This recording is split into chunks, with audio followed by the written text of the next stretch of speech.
Bonjour à toi qui m'écoutes en différé et salut à toutes ces personnes qui ont pris le temps, merci beaucoup, de venir soutenir ce lancement, parce que c'est un lancement, en direct, vraiment. Merci, merci beaucoup.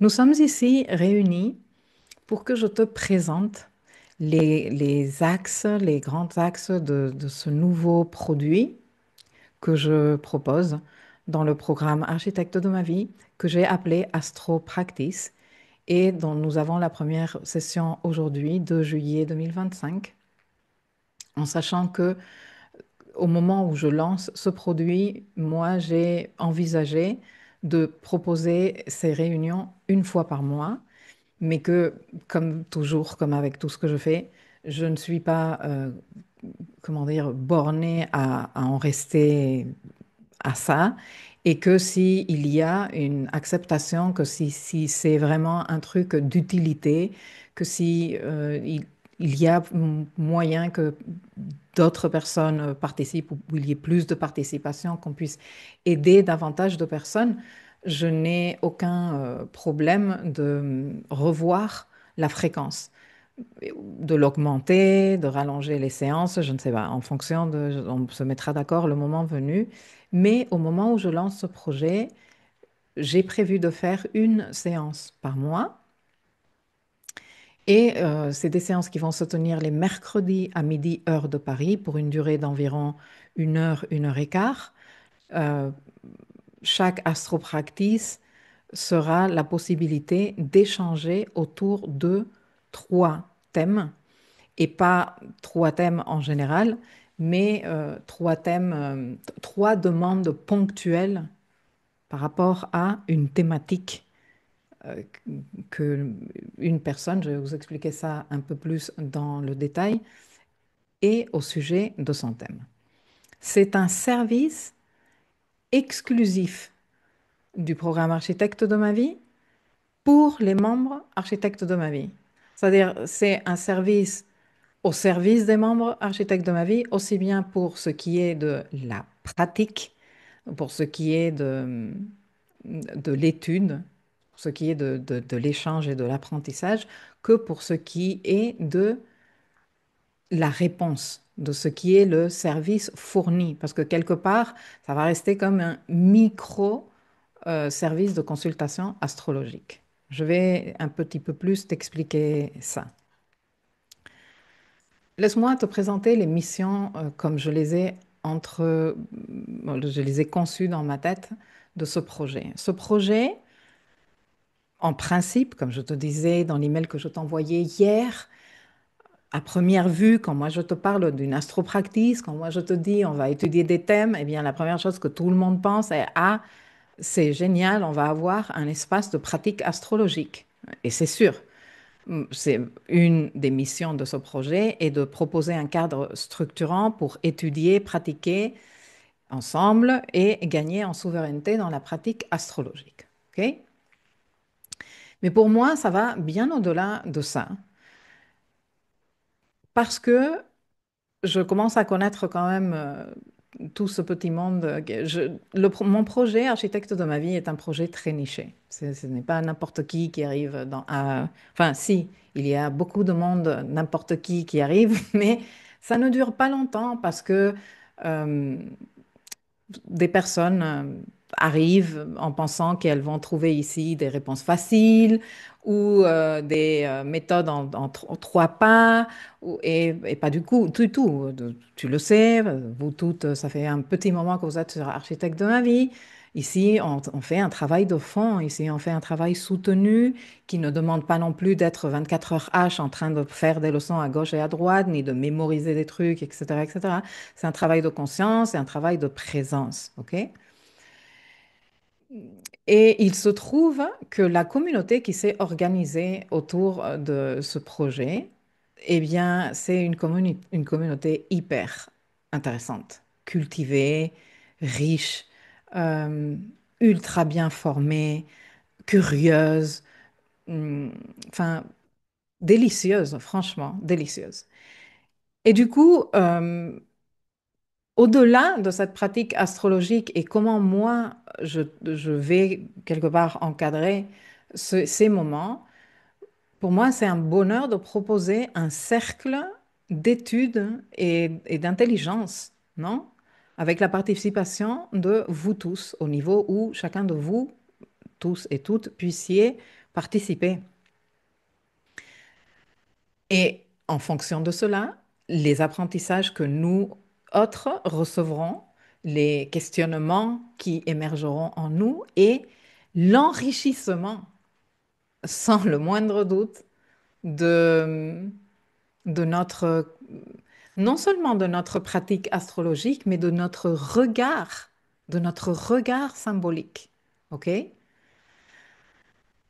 Moi, je te l'ai dit très souvent dans nombreuses leçons. Je pense que ceux qui êtes dans le programme depuis presque le début, vous m'avez entendu déjà le dire plusieurs fois. Mon idéal dans ce projet architecte de ma vie serait ne pas être la seule personne. Enfin, en ce moment, je suis la seule et j'assume ça. Et j'ai pléthore de thématiques à aborder encore. Mais dans mon idéal, ce projet architecte de ma vie serait une académie de disciplines et elle serait collaborative. Tu vois, il y aurait plusieurs spécialistes de différentes approches qui viennent et participent et contribuent et enrichissent le processus d'apprentissage de conscience et de connaissance de soi. Et une façon de commencer à générer peut-être cette dynamique pour moi a été celle de proposer un projet comme ça. J'ai déjà lancé plusieurs perches. Le voyage de Vénus en Bélier, il y a eu plusieurs d'entre vous qui avaient dit, ah ben je prends la perche et je participe, merci. Mais moi, je continue parce que je crois vraiment, je vois le potentiel, parce que je parle avec vous, je vous connais, je vous écoute, je vous lis, je sais ce qu'il y a dans votre intérieur, enfin, je peux voir la richesse de ce qu'il y a dans votre intérieur. Et je trouve que c'est vraiment dommage que ça reste cantonné à vous. Bon, peut-être que vous faites profiter de votre richesse à votre entourage. Mais dans Architecte de ma vie, il y a aussi des personnes qui pourraient bénéficier de toute cette richesse. Moi, la première, je pourrais bénéficier de cette richesse. Mais en plus, et on passe là plutôt du côté de l'espace d'échange vivant, quand moi je me suis posé la question comment on pourrait, comment je pourrais, moi, créer un espace où on puisse développer notre pratique astrologique, l'enrichir et créer comme un groupe d'études que l'on puisse après faire évoluer. Hein, parce que moi, j'ai 800 000 projets en tête et idées pour explorer une fois que le groupe d'études est consolidé. Bon, après, comme tout, il faut commencer par percer un peu la matière, poser le truc et laisser que ça prenne sa place et au fur et à mesure, ça va grandir. Mais dans de nombreuses formations, aussi bien disons, les formations officielles, traditionnelles que j'ai faites que les formations ponctuelles de quelques semaines, quelques mois pour me spécialiser dans une certaine branche de l'astrologie, nous avons toujours étudié des thèmes de personnes, de célébrités ou de personnages historiques, politiques, euh, artistes, tu vois, des personnes dont on connaît les données de naissance, mais dont on ne connaît que la vie publique. On ne connaît absolument pas le vécu de la personne, le ressenti de la personne, non? Et moi, ça m'a toujours questionnée.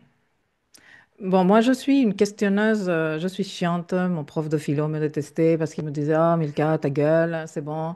Mais tu vois, moi, pour moi, il y a des choses qui, quand elles m'interpellent, ben, j'aime bien les mettre là dehors. Et c'est pour ça que moi, j'aime bien les personnes qui sont chiantes aussi et qui viennent me dire, ah, je me pose des questions pour vous aussi. Je dis, non, mais attends, ce que je suis en train de dire, est-ce que ça a un sens ou pas? Et ça ne pourrait pas être autrement, tu vois? Parce que tout ça, pour moi, c'est hyper stimulant intellectuellement parlant. Donc, moi, dans toutes mes formations, j'ai étudié tous les thèmes du monde. On a fait tous les artistes, on a fait, je me rappelle que Frida Kahlo était une préférée, surtout dans l'école argentine, Casa Once, où j'ai fait vraiment un parcours hyper solide d'astrologie. Euh, Frida Kahlo était une des préférées. Mais on en restait comme à des spéculations hein, sur sa vie, parce que qu'est-ce qu'on en sait de cette personne? Est-ce que quelqu'un s'est assis avec cette personne et a dit, mais non, attends, toi, comment tu te sens?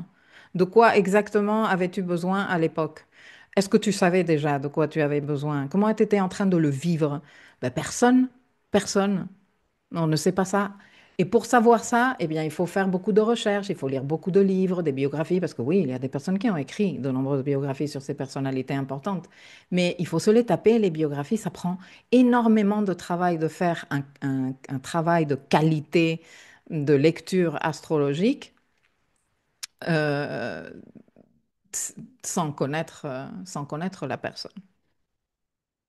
Et un autre truc que moi j'ai remarqué dans mes formations et que j'ai compris ensuite, j'ai compris par la suite, c'est que tous les professeurs disaient non, non, non, non, faut pas travailler avec le thème. Et moi, tu sais que d'ici dans Architecte de ma vie, la première chose que je t'ai dit, c'est prends ton thème. On va travailler sur ton thème. Alors je comprends pourquoi les astrologues, les profs d'astro et tout ça, de manière générale, ne veulent pas travailler avec le thème de la personne parce que là, on entre dans des terrains un peu délicats que de travailler avec le thème de la personne. C'est un travail de conscience. Et normalement, dans les formations en astrologie, on n'est pas dans cette approche. On est dans l'approche de non, toi, apprends les codes, tu vois, et après, on les applique dans un truc qui n'est pas nécessairement vivant parce que c'est un personnage qu'on ne connaît pas, ça ne te parle pas. Moi, je ne crois pas vraiment à ce type d'astrologie et c'est pour ça que jusqu'à maintenant, je ne propose pas vraiment une formation en astrologie. Je te dis, écoute, va te former ailleurs et puis viens chez moi et là, tu vas enrichir ta compréhension astrologique parce que moi, je vais te proposer une astrologie vivante et appliquée à ta personne. Dans ce sens-là, et depuis cette optique-là et de cette philosophie-là ou cette vision-là de la vie, moi, je me suis dit, et si toutes ces personnes, tout ce cercle d'intelligence, non, que je sais qu'on va former ensemble, nous mettions au service de ces membres architectes qui m'envoient des questions parfois, qui laissent des questionnements sous les leçons. Je ne sais pas comment je comprends ça très bien. Voilà. Et si nous, on se mettait au service de ces personnes qui font déjà partie de ce cercle. Et j'ai dit, quelle bonne idée. C'est ça qu'on va faire. Donc, en fait, la mission du projet va au-delà de créer une certaine pratique astrologique. Ça va de soi. C'est comme si je te disais que dans Architecte de ma vie, tu n'apprends pas d'astro. Ben si, forcément que quand tu prends les leçons sur Vénus et tu t'y approfondis, ben t'as appris tout un tas de trucs. Mais l'objectif ultime n'est pas que tu apprennes sur Vénus, mais que toi, tu comprennes qu'est-ce que c'est ton désir, où tu, où tu te places par rapport à ça, comment tu le vis, est-ce que tu l'assumes ou pas, comment tu vis tes ambitions, qu'est-ce que tu fais pour aller poursuivre tes objets ou tes sujets de désir. Enfin, tout ça, c'est pour moi, c'est ça. C'est ça le but final de mes leçons. C'est pas que tu apprennes sur Vénus. Comment dire, à un moment donné, à la base, je m'en fous de Vénus. C'est le code du désir. Ici, je ne m'en fous pas de la pratique astrologique. Ça va venir avec ça, ça va venir de soi, pardon. Pour moi, la vraie valeur se trouve ici, se trouve dans l'espace vivant de donner et de recevoir, de donner et de recevoir, et de nourrir ensemble la pratique. de de cette discipline tellement merveilleuse, la compréhension et la maîtrise du langage astrologique. Mais dans une dynamique de je donne et je reçois. Celui qui donne va recevoir et celui qui demande à recevoir donne aussi parce que il nous donne la possibilité d'ouvrir le thème, non, de regarder ces codes à travers le prisme de sa demande. Dis-toi par exemple que la personne nous laisse, une des personnes nous dit, eh bien moi j'ai un problème avec, j'ai du mal à comprendre ce carré Lune-Vénus par exemple dans mon thème, non? Et moi, dans le formulaire, je vais lui dire, bon, mais qu'est-ce que tu as fait jusqu'à présent? Comment tu le vis? Donne-nous des informations. On va parler de la partie méthodologique. OK. Et nous, avec ces informations, avec énormément de respect, en suivant un cadre éthique que je vais te présenter tout à l'heure, nous allons ouvrir le thème de cette personne. Nous allons regarder quelles sont les maisons impliquées.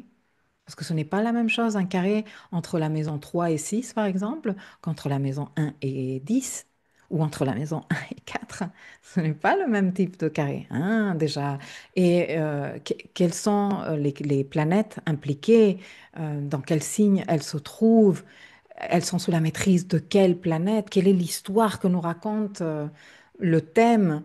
Est-ce que le thème a une dynamique dominante? Est-ce qu'il y a comme une comme un energetics dominant. Est-ce que nous venons comme ça avec une thématique de vie, certaines personnes. Par exemple, la mienne, elle est très vénusienne, relationnelle, non? Mais il y a d'autres personnes qui viennent avec une thématique plus de type saturnin ou de type un peu karmique matériel. Ou, voilà. Mais et comment s'inscrit dans cette totalité du thème, cette question que cette personne me pose. Et donc, qu'est-ce que moi, je pourrais lui apporter depuis ma compréhension, depuis ma perspective, depuis mon expérience aussi? Parce qu'on ne peut donner que ce qu'on a reçu. C'est pour ça que un astrologue beaucoup trop jeune ou un astrologue qui manque d'expérience va peu donner. Et c'est pas pour dévaloriser la personne, hein, chacun à son niveau. Et si cet astrologue persévère, à un moment donné, il va pouvoir énormément donner. Mais plus on manque de vécu et d'expérience, moins ce que nous apportons est riche, tu vois. Et en même temps, le fait que ces personnes nous donnent leurs données de naissance et leurs demandes, pour nous, c'est l'opportunité de nous poser ces questions. Non? Parce que bon, au final, dans Architecte de ma vie, on est tous, je dis dans Architecte de ma vie, je dis pas dans les formations en astro. Dans Architecte de ma vie, on est tous dans là. Et moi, est-ce que j'ai ce carré? Non, je n'ai pas ce carré. Est-ce que j'ai déjà vécu un carré dans les maisons 3-6? Ça a voulu dire quoi? Est-ce que j'en ai un de naissance? Ou est-ce que j'ai vécu un gros transit? Ah ouais, je me rappelle qu'en 2017, nanana, ah ouais, tain. Et comment, avec tout ça, moi, je peux enrichir et apporter quelque chose de valeur à la personne. Pas pour lui donner une solution à ses problèmes, mais pour lui donner des clés de réflexion. Et donc, nous avons reçu et nous allons donner. Et quand nous allons donner à cette personne, il y aura d'autres personnes qui seront là autour de nous en train de nous écouter en direct ou en différé qui vont aussi recevoir. Pour moi, enfin, comment je te l'explique? Que pour moi, c'est un projet parfait. Maintenant, je ne sais pas si vous avez des questions. Si vous avez des questions, n'hésitez pas à les laisser dans les commentaires et moi, avec grand plaisir, je vous les répondrai. Donc voilà les trois missions principales. Disons qu'une mission en, en façade, l'interface, c'est ça, c'est la pratique astrologique. Un peu en arrière-plan, ben, le cercle d'intelligence, mais surtout et au cœur même, c'est la mission ultime de ce projet, l'espace où on donne et on reçoit et on s'enrichit.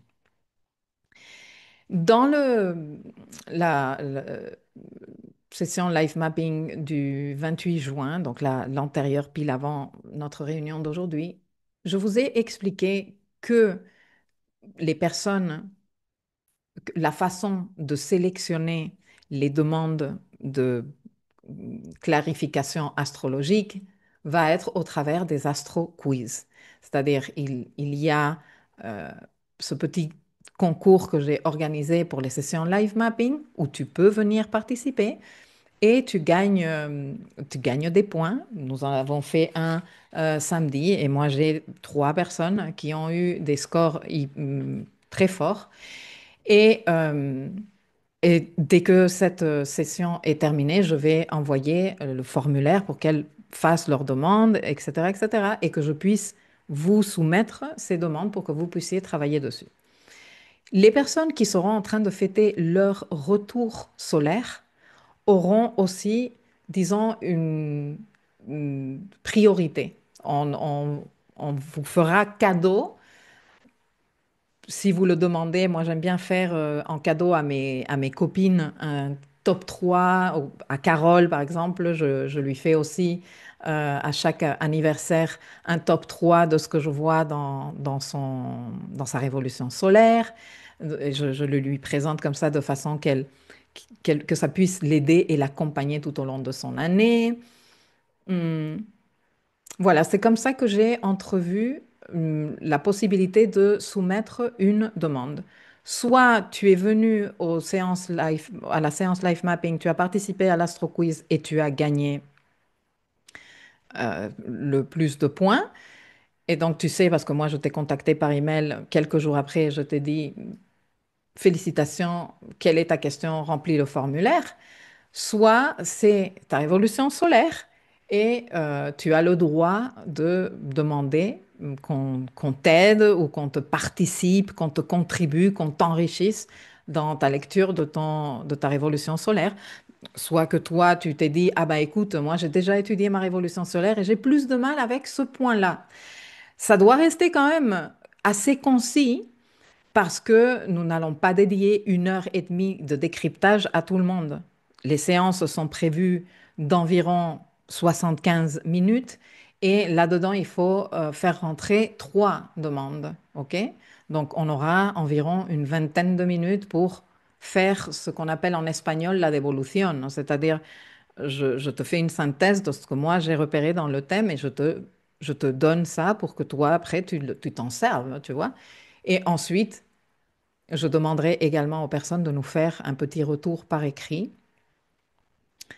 pas hyper long, mais pour que ceux qui avons participé ayons une idée de comment la personne l'a reçu et si ça lui a été utile, etc., etc. Si vous avez d'autres idées sur comment on pourrait ouvrir ce service aux architectes, aux membres architectes, n'hésitez pas à me le proposer. Pour l'instant, on va fonctionner comme ça, mais comme dans tout ce que je fais, moi, ce n'est pas gravé dans le marbre. Et si j'ai un truc à changer, eh bien, petit envoi d'email, notification à tout le monde, et voici la nouvelle façon de fonctionner. Pour l'instant, ça va se faire comme ça, le temps que ce bébé projet prenne un peu de substance, tu vois, se matérialise vraiment, parce que là, on est vraiment dans du c'est trop éthéré encore. Je voudrais aborder avec vous maintenant quelques observations méthodologiques, vous partager comment moi je m'y prends pour faire ce travail, au cas où ça vous intéresserait, vous, euh, de suivre ce que moi je fais. Moi, je me, disons que je m'organise en deux grands temps. Tout d'abord, commençons par l'importance, par professionnalisme d'un côté, mais par respect, respect pour la pratique et respect pour le consultant et même respect pour nous-mêmes, de prendre le temps d'étudier un thème. C'est-à-dire, c'est quoi cette histoire de, ah ben, on ouvre le thème là, et on débite. What the fuck? Je te jure que ça, c'est quelque chose que je critique très fortement et que franchement, je condamne. Non seulement critique, mais je condamne. Je sais que de nombreux confrères et consoeurs font ça. Ça me paraît horrible. Ça devrait être interdit. Non, mais moi, je fais une lecture intuitive. Écoute, je vais dire un truc un peu grossier, mais lecture intuitive, mes couilles. Si tu fais une lecture intuitive, alors n'ouvre pas le thème. Tu vois, juste fais une lecture intuitive, commence à canaliser et c'est bon. Mais là, tu fais une amalgame et ça ne nous rend aucun service, de une. De deux, il y a des personnes ensuite qui ont des expériences très désagréables à cause de ça. Parce que quand tu n'as pas pris le temps de saisir l'entièreté du thème, et je ne suis pas en train de te demander non plus d'être dans une dynamique là, plutôt en vierge, ultra maniaque jusqu'au bout des détails. Non, ni Saturne en vierge. Moi, j'ai plutôt en vierge, hein, donc je ne suis pas en train de vous appeler maniaque. Je suis moi aussi un peu maniaque et c'est quelque chose qu'il faut que je maîtrise. Mais tu ne peux pas saisir les enjeux d'un thème quand tu l'ouvres la première fois. Et quand tu dis à la personne, bon, ben, je t'écoute, c'est quoi que tu veux savoir? Tu t'es obligé de merder dans un type de situation comme ça. Déjà parce que nous sommes êtres humains et que même si nous mettons tout notre respect et toute notre attention, à un moment donné ou à un autre, nous allons dire une maladresse. OK? Nous allons dire une maladresse parce que nous avons été victimes de nos propres projections. On va aborder ça un tout petit peu tout à l'heure. Nous allons dire quelque chose qui va venir heurter les douleurs de l'autre personne. Et ça, on n'est pas à l'abri de le faire, même quand on s'est bien préparé, même quand on est allé vraiment regarder dans le détail quels sont les enjeux et qu'on a quand même préparé comment on va rendre ça à la personne, comment on va lui transmettre ça.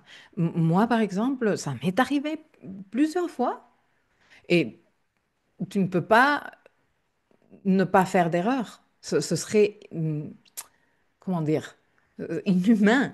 Non, c'est humain que de faire des erreurs. Ce qui est inhumain, c'est de se déconnecter de cette possibilité et d'y aller comme ça, comme n'importe quoi, et bombarder peut-être l'autre personne et la prendre au dépourvu. C'est très irrespectueux. C'est très peu professionnel. Moi, personnellement, même quand je n'ai pas des mille et des cents de demandes de rendez-vous astro, dans mon calendrier, j'ai bloqué 2 semaines. À partir du moment où tu réserves ta consulte jusqu'au moment où toi et moi, on s'assoit, il y a minimum 15 jours d'écart, obligatoire par le tampon que j'ai créé dans mon calendrier de réserve. Parce que moi, j'ai besoin de temps. Et avec mes consultes, coaching, etc., moi, je n'ai pas le temps de me pencher sur ton thème en 24 heures, tu vois. Et même si j'avais rien à faire en 24 heures, je n'aurai pas le temps de saisir. Moi, j'aime bien décanter le truc. J'aime bien prendre mon temps, regarder un petit coup, partir. Je vais faire mon sport, je marche avec les chiens, je fais le ménage, je passe l'aspi, je me fais les ongles ou autre. Et entre-temps, je suis là en train de, ah tiens, regarde, ça pourrait être ça. Ah ouais, et pourquoi elle a dit ce mot et pas un autre? Et tout ça, tu vois, moi, je suis en train de jouer avec ces options dans ma tête. Voilà. Petit peu par petit peu, chaque 2, 3 jours, je regarde, je commence à dresser les thèmes, nanana. Et là, oui, en 15 jours, j'ai le temps de m'asseoir et de te dire, je sais de quoi je parle, et je ne te le dis pas à l'arrache. Donc bon, personne n'a jamais rien fait de grande valeur à l'arrache. Soyons certains de ça. Donc respectons-nous, respectons la pratique, respectons le consultant et la demande. Et pour ce qui est des demandes, je vais créer un formulaire et les réponses seront à votre disposition pour que vous puissiez les lire et faire, si vous voulez, comme je fais moi. Parce que comment je fais moi? Eh bien, une fois que j'ai la demande et que je sais que je vais lui consacrer un certain temps, je commence toujours par lire avec attention les réponses dans le formulaire et me poser, enfin, que cherche cette personne? De quoi a-t-elle besoin? Qu'est-ce qu'il y a dans le fond de la question de cette personne? Non? Et une autre chose super importante, et ceci est en lien avec les considérations éthiques que nous allons aborder là dans la suivante page, c'est est-ce que je suis en mesure de compatir avec sa situation? Cette question, je me la pose par défaut. Parce que l'ego, messieurs, mesdames, il faut le surveiller de très près. OK? Les projections aussi. Et il y a des fois des demandes où on n'est pas non plus à l'abri de faire des jugements. Avoir un avis, c'est faire un jugement. Il faut juste savoir discerner dans ces jugements et trouver un point d'équilibre et de respect. OK? Et c'est vrai qu'il y a des demandes où on se dit, ouais, il y a quand même beaucoup de drames ou quoi. Donc, si moi, je ne suis pas en mesure de compatir avec sa situation tout de suite, j'arrête, j'arrête et je me laisse un temps de réflexion. D'où le besoin d'avoir bien mes 15 jours de prépa. Je me laisse le temps d'envisager est-ce que je peux avoir de la compassion pour cette question. Parce que si moi, je ne peux pas avoir de la compassion pour la demande du consultant, je ne serai pas d'aide pour cette personne. Et je serai en train de faire un travail peu ou pas professionnel, ce qui n'est pas du tout mon style. Donc, une fois que moi, je suis arrivée à ce stade de dire, OK, je peux saisir pourquoi ceci est important pour la personne, etc. J'ai toujours pas ouvert le thème, hein. Je ne sais pas qu'est-ce qu'il y a dans le thème de cette personne. Je commence à formuler des hypothèses. OK, dans ce que la personne est en train de me transmettre, hein, quel est le type de lecture qu'elle veut? Est-ce que c'est un truc plus pratique? Est-ce que c'est un type de type spirituel? Est-ce que c'est plus de type relationnel? Tu vois? Est-ce que c'est plus de type matériel, professionnel, familial? J'en sais rien. Il y a de nombreuses différentes dimensions. Et ensuite, quels sont les codes d'un thème, sans avoir ouvert le thème, qui sont mis en évidence? Est-ce que je sens qu'il y a une tendance plus yang ou yin? Est-ce que je sens qu'il y a un type de modalité dominant dans ce que la personne me transmet dans les réponses au formulaire? Par exemple, s'il y a une situation de blocage, on est peut-être dans un excès d'énergie fixe. S'il y a une tendance à l'éparpillement, il y a peut-être un excès d'énergie mutable. Tu vois, ce genre de choses, moi, je formule mes hypothèses. Je dis, ah ben, je vais regarder ça. J'ai l'impression que ça va dans ce sens-là. Euh, Est-ce que je sens une prédominance d'éléments ou les signes impliqués ou est-ce qu'il y a comme ça, comme un message dans les réponses de la personne? Il y a des fois où je lis, c'est 100% lunaire ce qu'on est en train de m'expliquer, tu vois, enfin voilà, moi je ressens tout ça.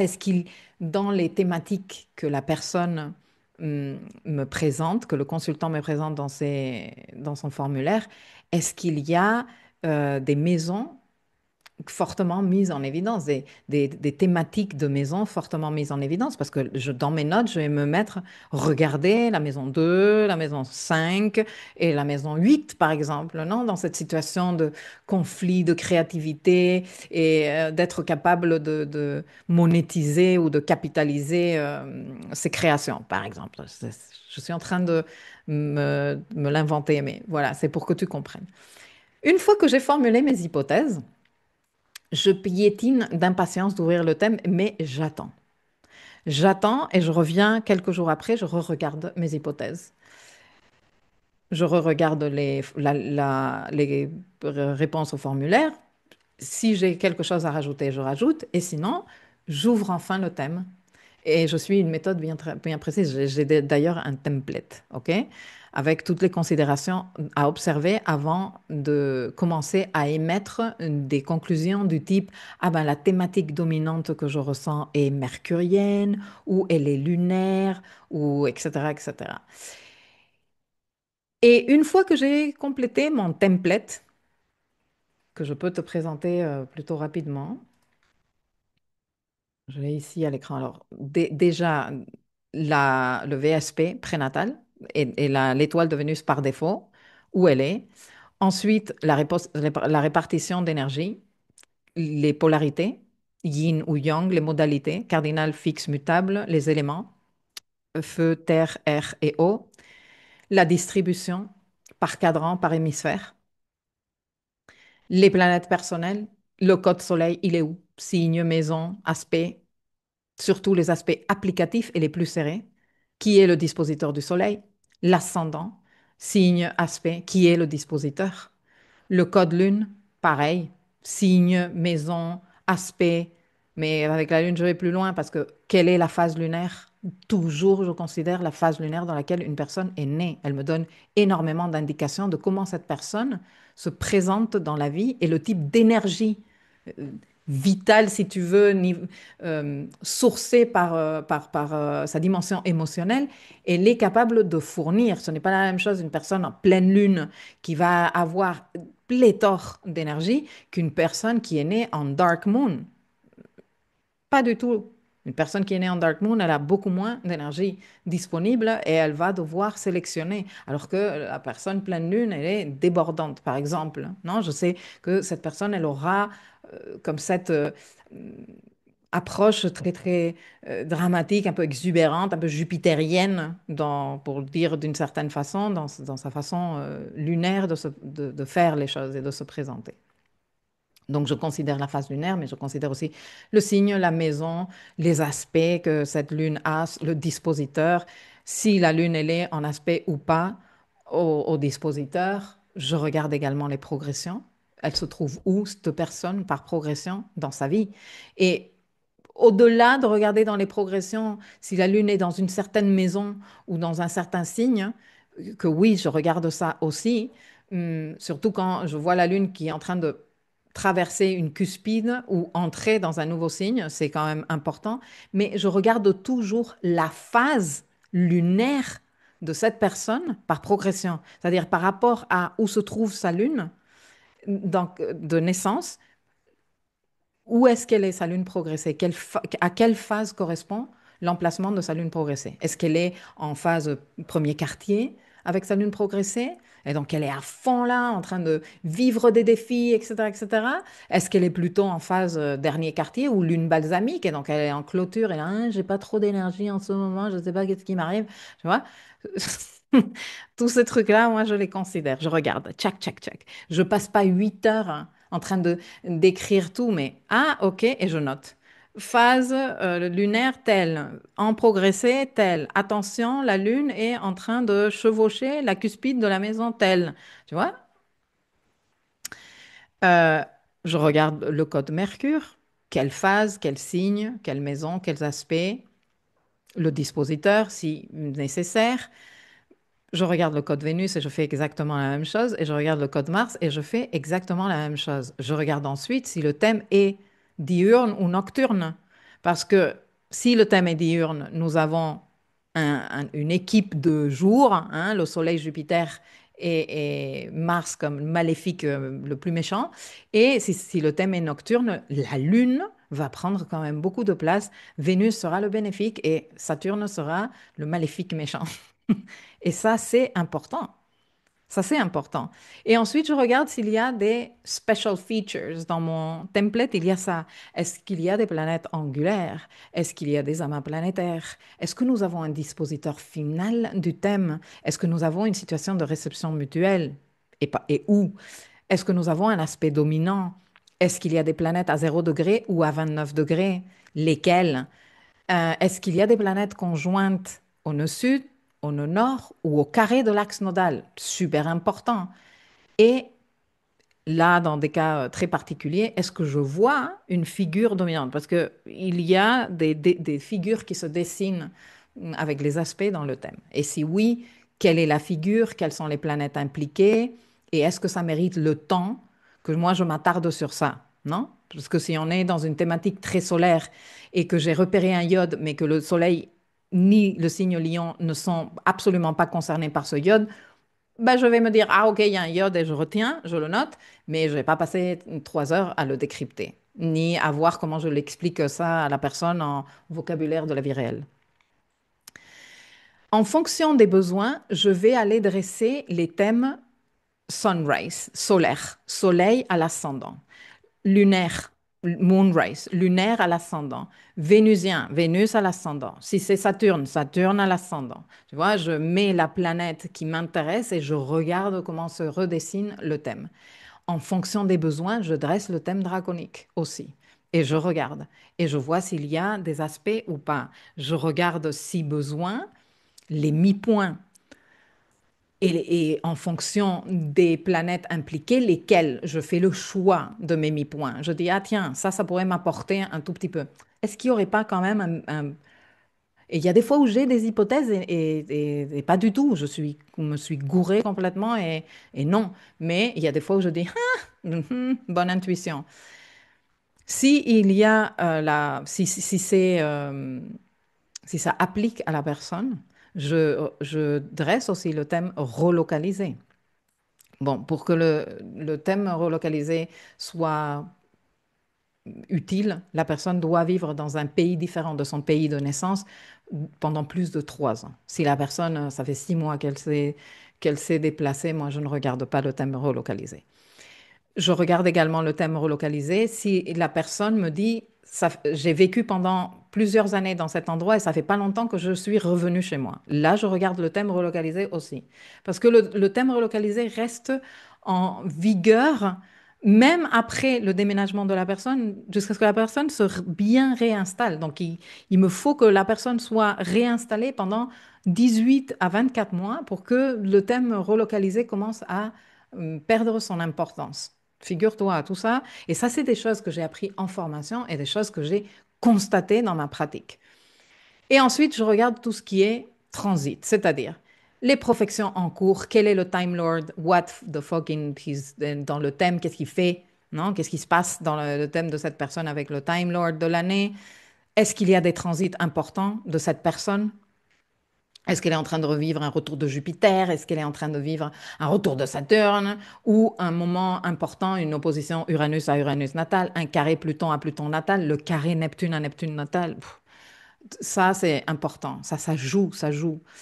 Est-ce qu'elle est en train de vivre, par exemple, le retour de sa lune progressée? Ça, c'est un moment aussi important. Ça, je regarde aussi.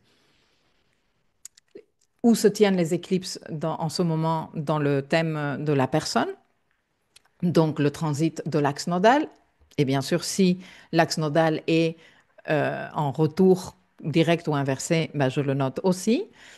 Et puis, tout ce qui est le focus sur la Lune progressée, je prends vraiment le temps de regarder si la Lune est- a changé de signe, si elle est en train de changer de maison, ou si, par rapport à la demande qu'on m'a posée, la Lune avait été en changement de signe ou de maison à l'époque, si elle était en train de faire des aspects à certaines planètes, si elle était en train de transiter sur certaines planètes natales, la Lune progressée, ou même des planètes progressées.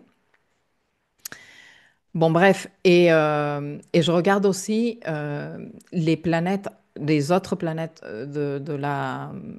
des progressions secondaires, si elles ont un changement de signe ou de maison, mais aussi s'il y a un changement de direction. OK?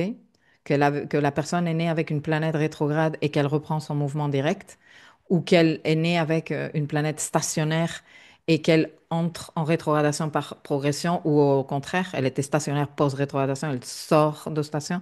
Tout ça, je le considère. Je regarde quand même aussi les directions primaires et d'arc solaire, que fait le Soleil et comment suivent les planètes avec ce thème. Et je vérifie aussi certains astéroïdes si j'ai les intuitions, parce que bon, les astéroïdes, on est à plus de 22 000, 25 000, et c'est énormément de travail. Mais s'il y a une thématique déjà que je commence à déceler dans le thème et j'identifie des astéroïdes qui seraient aidants dans la compréhension de ça, je vais aller et je vais regarder. Et peut-être ça va me donner des clés, et peut-être je vais dire, ah, non, ça ne me parle pas, ou tu vois, voilà. Une fois que j'ai fait tout ce vidage qui me prend environ une bonne quarantaine de minutes de noter tout ça, de tac, tac, tac, ça c'est ici, ça c'est ici, ça ici, là, je commence à chercher les arguments pour confirmer ou démentir mes hypothèses. Que normalement, franchement, je vais faire ma belle ici, mais c'est l'expérience. De plus en plus, mes hypothèses se confirment. Que je lis les formules, les questions dans le formulaire et je dis, tac, tac, tac, tac, tac, tu vois, j'ai plein d'idées, je note, je note, je note, je note mes hypothèses. Et ensuite, je regarde et je dis, mais bien sûr, of course, mais of course, mais bien sûr, c'est là et bien sûr que ceci est en train de se passer. Donc voilà, c'est comme ça que moi, je divise mon analyse astro et non astro. Et si ça te sert, écoute, ben, tant mieux. Après, bien sûr qu'il y a d'autres outils que j'intègre, comme par exemple regarder le retour solaire de la personne en fonction. Si la thématique elle est très solaire ou elle est très axée en ce moment, je vais aller regarder la révolution solaire, je vais aller regarder la révolution lunaire aussi. Si je remarque que Vénus vient de faire son retour dans le thème, je vais aller regarder le thème de révolution vénusienne aussi. Enfin, je vais me laisser mes idées un peu voyager et dire, ah, ce serait bien que je regarde ça et que je vérifie ça, OK? Bon, bien sûr que ça, je le fais dans le cadre de consultations qui normalement durent 1 heure et demie après de transmission.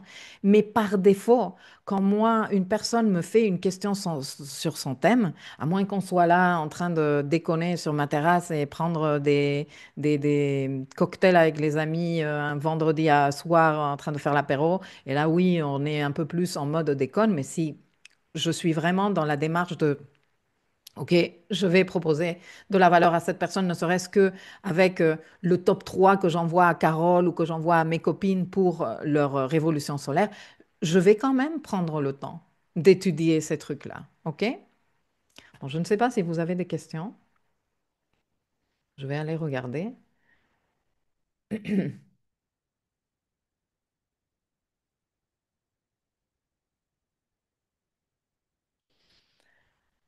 Alors,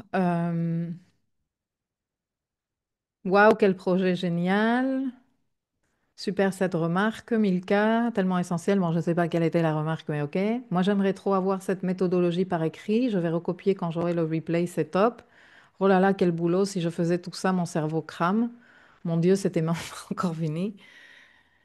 Bon, il ne faut pas penser que vous devez faire la même chose que moi. Peut-être que vous pouvez vous caler dans cette histoire de faire d'abord une analyse non astro et de comment je ressens moi la chose, qu'est-ce qui m'interpelle, quels sont les codes qui font coucou. Ici, il y a Mercure caché dans cette question, par exemple, et ensuite faire votre propre analyse astro. Mais bon, sachez que moi, je m'y prends comme ça, hein, quand j'étudie un thème. Et quand des demandes de thèmes, de genre, j'ai retourné mon thème dans tous les sens. Et c'est bon, il se passe un truc et j'arrive pas à le saisir. Ne me dis pas ça, parce que là, je dégaine tout ce qui est éclipse prénatale, éclipse postnatale. Enfin, là, je vais aller regarder les fils invisibles et on va retourner ton thème dans tous les sens. Ça, c'est sûr. Mais ici, et pour ce type de projet, on va pas avoir peut-être besoin dans l'immédiat de faire tout ça. Et si on a besoin, ben, petit peu par petit peu, toi, tu vas comprendre aussi comment je m'y prends dans ma méthodologie. Ça fait aussi partie de la proposition, tu vois. Mettre mon savoir-faire à ton service et que toi, tu puisses t'enrichir, pas en voulant faire exactement comme moi d'un coup, mais en intégrant petit peu par petit peu différentes façons d'envisager les choses. Donc voilà. Une fois qu'on a abordé les considérations, les observations méthodologiques, et je pense que c'est suffisamment clair pour tout le monde, je voudrais quand même aborder les considérations éthiques pour terminer ce document. Mesdames, Messieurs, quand nous sommes face à une personne, alors que ce soit en direct avec la personne, que ce soit en différé parce qu'on lui enregistre sa consultation en MP3, ça c'est un truc que je fais aussi, que ce soit parce qu'on va lui rédiger un petit message ou on va lui faire une espèce de, euh, board de l'année comme je fais à mes copines avec des petites phrases qui renvoient vers le top 3 de l'année. Quelle que soit, quelle que soit la façon dont nous faisons la remise, il y a quand même d'importantes considérations éthiques à avoir. OK? Et moi, je les ai regroupées en 6 points pour que ce soit facile.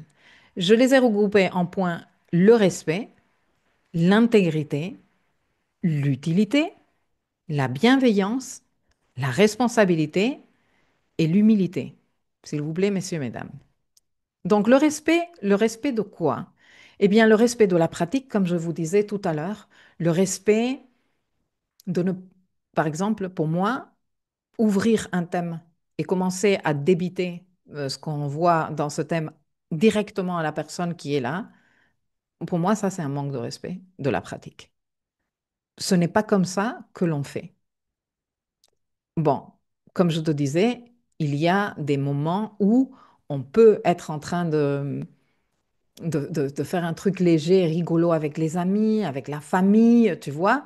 Par exemple, l'autre jour, il y avait ici Sabrina et Cyril, et, euh, et Cyril qui ne croit absolument pas à l'astro et qui me dit, ouais, ton astro et tout, et moi, ah, tu veux faire le malin? Donne-moi ton date de naissance, on va voir. Et j'ai commencé à faire, moi, la belle aussi avec lui. Mhm, t'as lu nanana, et l'autre, il était scotché, et sa femme, mais c'est trop ça, tu vois. Mais bon, voilà, on était là, on était en train de rigoler, on était en train de boire des margaritas, voilà quoi. C'est dans un contexte professionnel, dans un contexte où l'autre personne, elle est vraiment là de please help me, s'il te plaît, aide-moi. Non, j'ai besoin de comprendre ça, ou j'ai besoin de dépasser ça, ou ça, c'est vraiment quelque chose, j'ai une épine dans mon cœur avec cette histoire. Aide-moi. Eh bien, respect de la pratique, OK? Respect de la méthodologie, respect de prendre le temps, de regarder, de comprendre ce que la personne est en train de demander, de, de connecter avec notre énergie féminine, qui est celle qui donne. Hein, parce que si on connecte avec notre énergie masculine, eh bien, l'ego, hein, c'est pour ça que je reparle ici d'humilité. L'ego, moi je sais tout, moi je vais te dire. Non, non, non. Connecter avec cette énergie féminine est pour donner, pour apporter à cette personne. OK? Respect aussi du consultant, respect de ses conditions. Ça fait partie de ce que je te disais tout à l'heure, non? Est-ce que je suis capable de compatir avec sa situation? Respect de sa confidentialité. Lorsque nous serons en train de partager les analyses des thèmes, nous ne connaîtrons pas l'identité de la personne. Il n'y aura pas un nom, il n'y aura pas un prénom, il y aura juste une date de naissance, une heure et un lieu de naissance, et il y aura les questionnements que cette personne nous aura laissés dans le formulaire. Ok. Et je tiens vraiment à respecter cela. Et respecter aussi le libre arbitre du consultant, ça c'est super important. Éviter à tout moment, je le dis ici, de manipuler la situation ou de persuader le consultant de quelconque manière pour faire quelque chose ou arrêter de faire quelque chose. Ne pas nous positionner comme c'est moi qui ai toutes les réponses. Laisser au consultant la responsabilité de prendre ses propres décisions. Non, mais toi, dis-moi qu'est-ce qu'il faut faire. Non, moi, je ne suis pas ici pour te dire qu'est-ce qu'il faut faire. Non, mais toi, dis-moi comment je suis. Moi, je ne suis pas ici pour te dire comment tu es. Non, mais toi, dis-moi qu'est-ce qui va m'arriver. Mais moi, comment je peux te dire qu'est-ce qui va t'arriver? Je suis pas Madame Irma, tu vois? Je peux te dire, écoute, le climat environnant qui t'accompagne est celui-ci. Dans ce contexte, comment t'inscris-tu? Ou quel est ton projet? Et moi, je peux t'aider et te dire, ah ben, plutôt favorable pour toi ici, ou là, tu vas avoir des défis à surmonter. Donc, sois courageuse ou courageux et persévérant, par exemple, tu vois. Et puis aussi, respect de tes propres valeurs. Hein, j'ai dit de ses propres valeurs pour parler de nous tous, mais ne pas céder à un moment donné à des situations qui vont à l'encontre de nos propres valeurs. Et donc, du coup, ben forcément, qu'il y a un besoin ici de se connaître un minimum soi-même. Hein, et ça fait partie de la hum, point numéro, enfin, le point de responsabilité. Il y a une responsabilité de nous-mêmes envers nous-mêmes. Est-ce que je me connais? Je sais où sont mes limites? Est-ce que je sais où sont mes propres valeurs? Quand une personne me dit, dis-moi comme tu es, tu veux comment je suis, tu veux lui faire plaisir et tu dis, ah ok, ben non. Mais non, pourquoi je ne te dis pas comment tu es? Parce que j'en sais rien, moi, comment tu es. Moi, je vois juste ton thème. Je ne peux pas te décrire comment tu es. Voilà. Donc, respect, s'il vous plaît. J'espère que c'est clair. Intégrité. Une transmission, une dévolution, je te rends l'information honnête, c'est sûr. On va éviter à tout moment les exagérations, on va éviter à tout moment les raccourcis, on va aussi éviter les promesses illusoires. Je me rappelle parfaitement d'une d'une consultation où c'est parti un peu en mode, moi je disais, mais waouh, la personne, elle me disait, ouais, mais ça fait un moment que je vis de très sales expériences et il y a Jupiter qui entre dans ma maison 7, s'il te plaît, je t'en supplie, elle me disait, presque avec les larmes aux yeux, dis-moi que ça va s'améliorer. Et moi j'ai dit, écoute, je ne peux pas te dire ça, désolé, je ne peux pas te dire ça. Alors, c'est sûr que Jupiter dans ta maison 7 vient te proposer des opportunités, mais je te rappelle que la première phase de Jupiter en maison 7, en n'importe quelle maison, c'est mettre la loupe sur ce qui existe déjà. Donc, s'il y a désolation et vide, ben, c'est certainement que tu vas le ressentir un peu plus fort. C'est peut-être ça ce qui va déclencher que toi, tu t'ouvres à de nouvelles possibilités et que tu te dises, je me sens tellement seule. Ben oui. Ça fonctionne comme ça.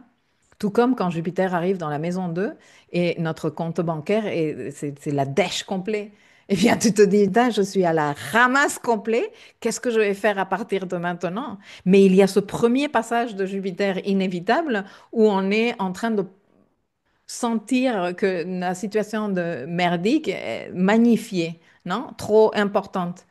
C'est ça ce qui nous donne l'impulsion jupitérienne de dire, eh ben, va falloir que je fasse un truc, hein, parce que moi, j'ai pas envie de rester comme ça toute ma vie.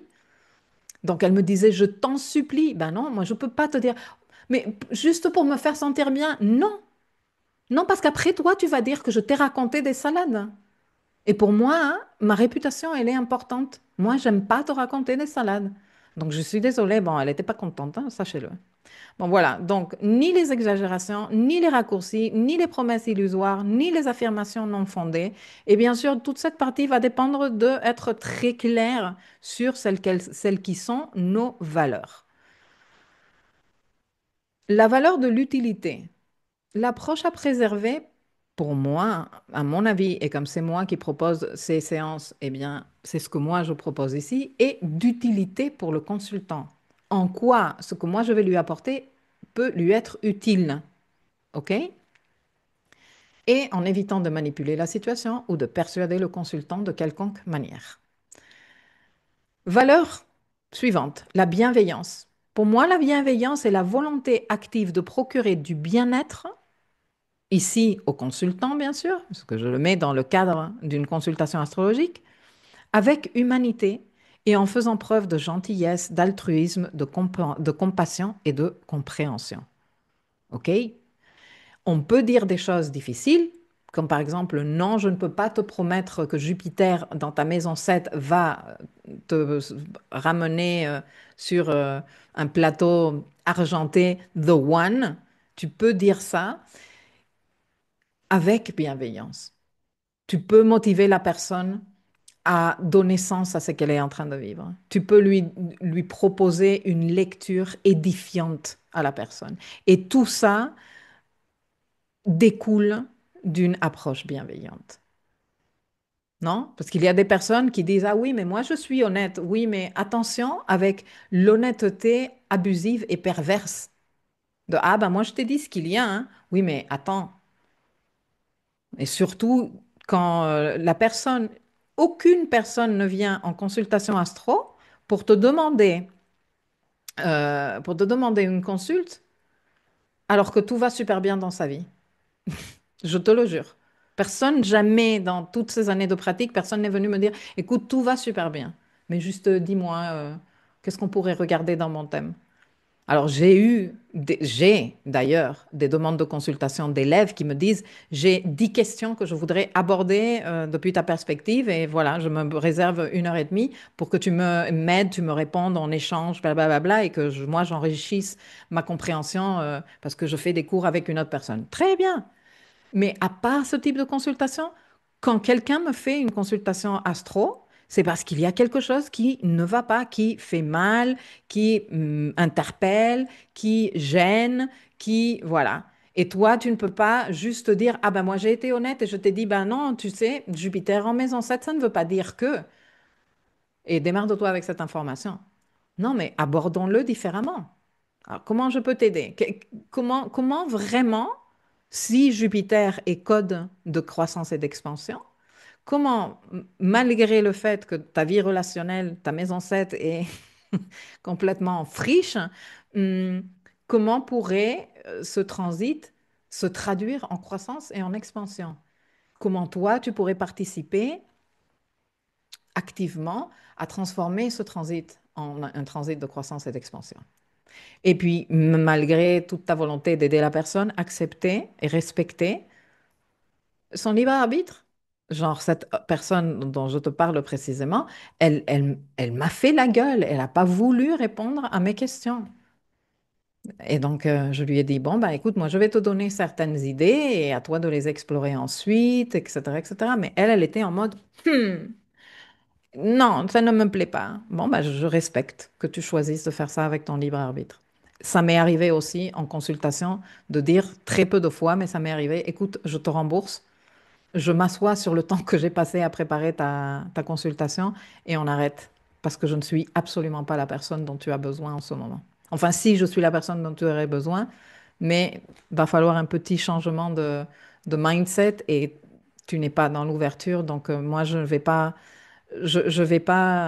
ignorer mes propres valeurs éthiques. Donc, je ne peux pas répondre aux questions que tu es en train de me poser en ce moment, comme tu es en train de me les poser, et toi, tu ne veux pas négocier sur ton approche. Donc, y a pas réconciliation. Et je te rembourse avec grand plaisir. Ça m'est arrivé aussi. Suivant point, le point de la responsabilité, non? Et dans la responsabilité aussi, la responsabilité de l'autre. Les projections de l'autre sont les projections de l'autre. Mais les tiennes, toi, tu es responsable de ton milieu intérieur. OK? Tu n'es pas à l'abri de le projeter sur le consultant ou sur la thématique de la demande de consultation. Ça peut te bouleverser. C'est peut-être très, comment dire, honnête et intègre de ta part de dire, je préfère ne pas aborder cette thématique. Je préfère dire à la personne que je ne peux pas, que je ne suis pas disponible, ou dans le cadre de ce projet, dire ben, je ne vais pas participer. Je vais juste écouter ce que les autres ont à dire, parce que moi, il y a des pain points qui sont activés par cette demande, par exemple. Éviter de faire du dumping émotionnel sur le consultant. Il y a de nombreuses façons de faire du dumping. Il n'y a pas que euh, gueuler sur la personne. Il y a de nombreuses façons. Avec le sarcasme, on peut être en train de faire du dumping. Euh, avec la froideur émotionnelle, on peut être en train de faire du dumping. Il y a de nombreuses façons. Et ça, c'est une responsabilité que nous devons avoir en tête à tout moment quand nous sommes en train de travailler avec une personne. Au cours d'une consultation, beaucoup de choses peuvent se passer. Il y a beaucoup de moments de transfert et tout ça, ça s'étudie en psychologie. D'ailleurs, moi, je pense que aucun astrologue n'aurait le droit de faire des consultations s'il n'a pas été, et il n'est pas de manière régulière suivi par un psy, où il y ait ces espaces où la personne puisse mettre là dehors, étudier ces transferts avec le psy, les identifier, les apaiser, tu vois. Si on fait ça de manière régulière, si on vit de ça, super important d'avoir ce safe space avec son propre thérapeute pour travailler tout ça, régler tout ça. Mais donc cette partie de responsabilité est très, très importante.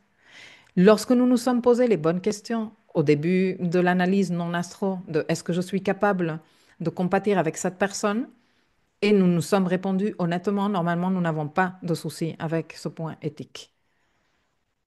Et même si nous avons fait tout ce qu'il fallait, c'est pour ça que j'ai laissé l'humilité en dernier, nous ne sommes pas à l'abri de l'erreur. Donc, accepter l'erreur humaine fait partie de ça, de dire, bon, ben, ah, j'ai merdé. Ah, j'aurais pas dû dire ça. Ou j'aurais pas dû le tourner comme ça, par exemple. Et puis, ne jamais substituer d'autres professionnels, hein. On vient nous dire, est-ce que ce serait un bon moment pour, est-ce que je me fais avec mes sous, est-ce que maladie, est-ce que, un transit en maison 6 veut dire que, est-ce qu'une opposition dans mon axe 12-6, est-ce que tu penses que je suis enceinte? On m'a dit ça. Il y a des personnes qui m'ont contacté par email pour me dire, j'ai besoin de savoir si je suis enceinte ou pas. Est-ce que tu peux me répondre avec une consultation astro? Et moi, mais va à la pharmacie et prends-toi un test. Tiens, qu'est-ce que tu veux que je te dise, moi, sérieusement? Non.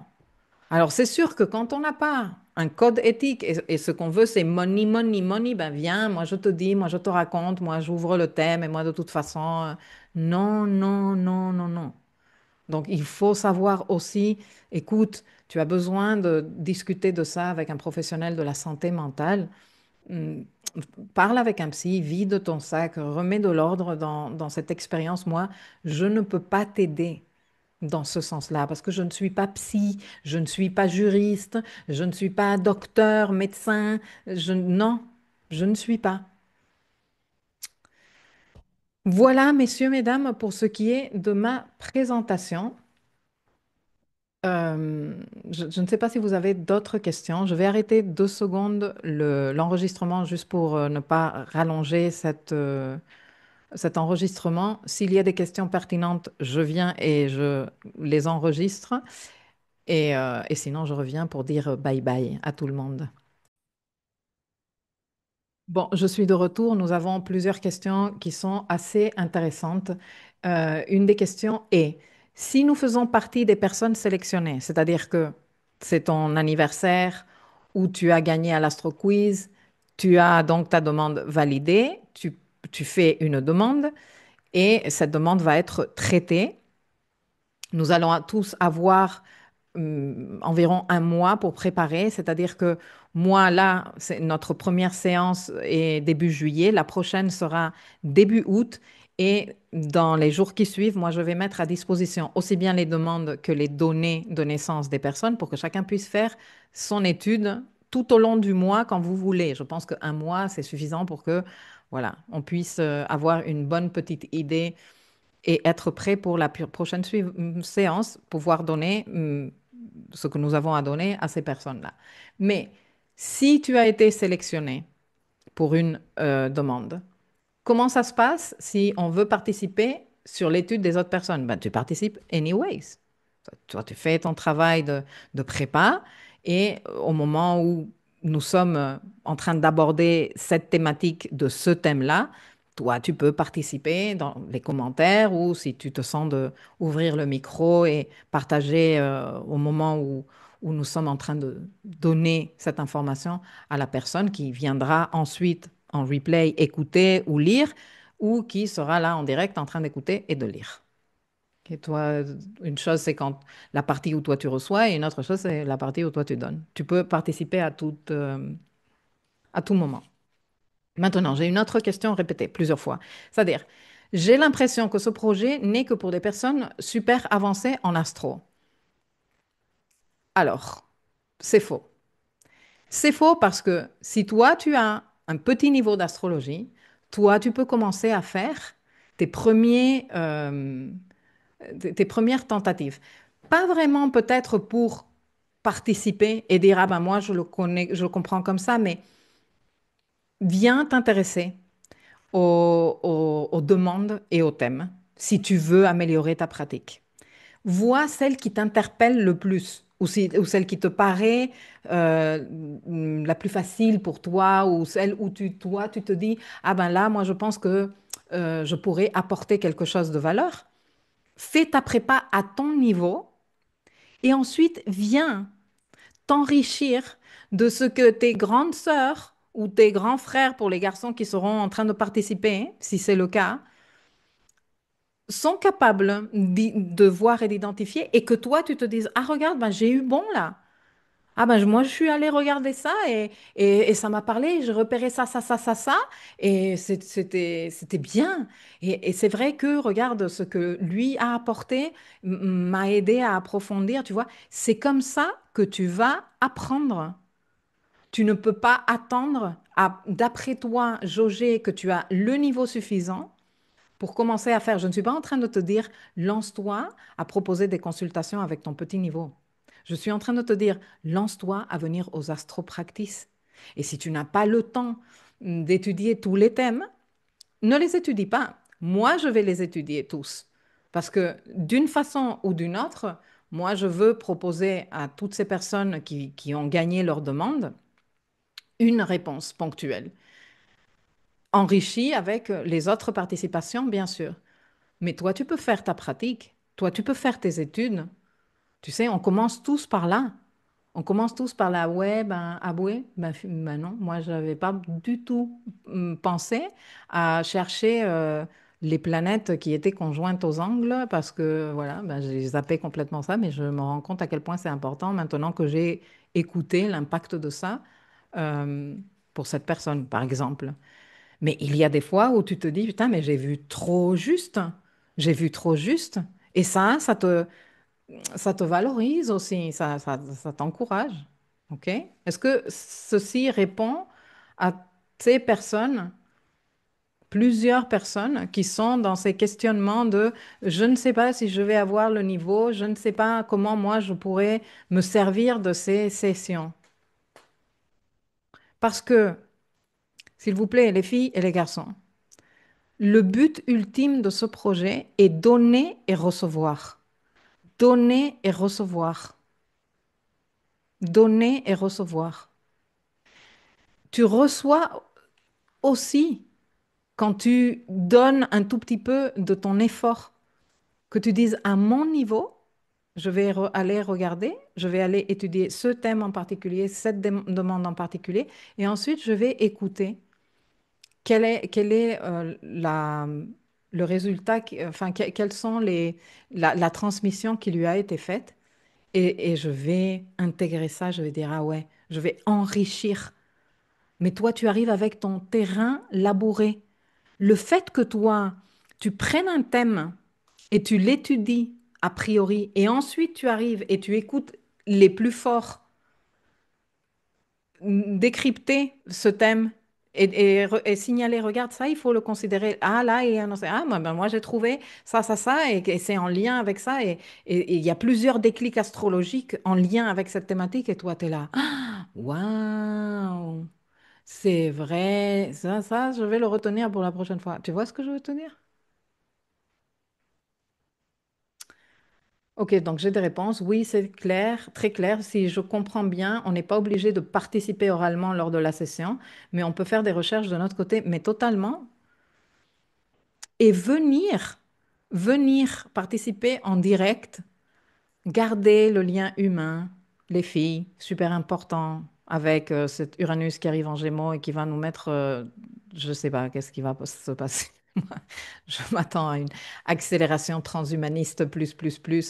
Tellement important d'être là, dans ce cercle d'intelligence, pas de chat GPT ou de j'en sais rien, mais de vrais neurones en train de travailler, connectés avec le cœur, donner, recevoir, être en train de se soutenir et utiliser ces opportunités aussi pour développer le regard symbolique et ouvrir de plus en plus les perspectives et peut-être guérir. Vous savez, la première fois que j'ai présenté ce projet en session de live mapping, un des participants en direct a réagi pas super bien, tu vois, parce que cette personne, elle a une très moche expérience antérieure avec des types de dynamiques comme ça. Et moi, je me suis dit, et je lui ai dit, et je le redis, que moi, je me fais confiance dans la gestion de ce projet. Je me fais confiance par rapport à comment je vais gérer à un moment donné les débordements, s'il les a. Je me fais entièrement confiance. Et je me fais confiance aussi de comment je vais gérer mes propres erreurs. Parce que comme je t'ai dit dans mon dernier point des considérations éthiques, personne n'est à l'abri des erreurs, moi non plus. Mais moi, j'ai une certitude par rapport à moi-même et c'est la volonté authentique d'être au service d'autrui qui m'habite. Non seulement dans ma pratique professionnelle, mais dans ma vie. Si tu me connaissais dans ma vie personnelle, tu le saurais aussi. Et quand on est connecté à ça, ça peut pas mal se passer.